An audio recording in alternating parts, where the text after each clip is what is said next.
আমরা অত্যন্ত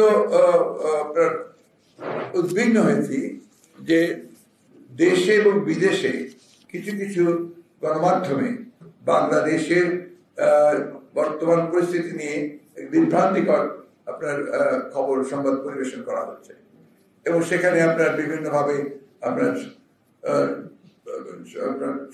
সংখ্যালঘু সম্প্রদায়ের উপরে আক্রমণ, জনগণের আপনার আইন শৃঙ্খলা পরিস্থিতির অবনতি, এই সমস্ত বিষয়গুলো তুলে ধরছে, যা আমরা মনে করি যে একেবারেই সঠিক নয়।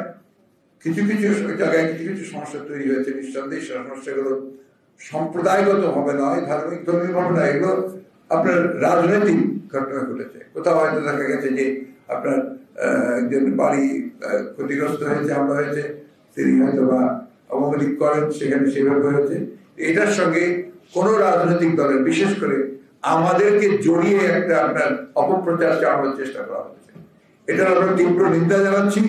একই সঙ্গে আমরা স্পষ্টভাবে বলতে চাই যে এই ধরনের কোনো ঘটনার সঙ্গে বিএনপি তো জড়িত নয়, বাংলাদেশের কোনো সুস্থ স্বাভাবিক রাজনৈতিক দল বা ব্যক্তিও জড়িত থাকতে পারে না। এটা সম্পূর্ণভাবে একটা চক্রান্ত চলছে, যে চক্রান্তে বাংলাদেশের অর্জিত যে আমরা একটা স্বাধীনতাই বলবো নতুন করে আমরা অর্জন করছি, সেটাকে নস্যাৎ করবার একটা চক্রান্ত শুরু হয়েছে।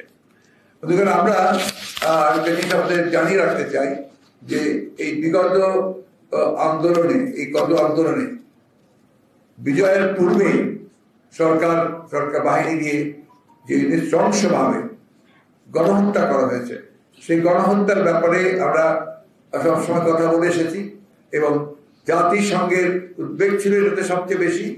আমরা সিদ্ধান্ত নিয়েছি যে জাতিসংঘের কাছে আমরা এই বিষয়ে একটা নিরপেক্ষ তদন্ত চেয়ে আমরা চিঠি পাঠাবো।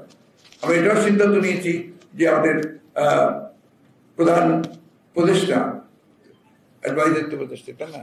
প্রধান উপদেষ্টা যিনি, তাকে আমরা চিঠি দেব।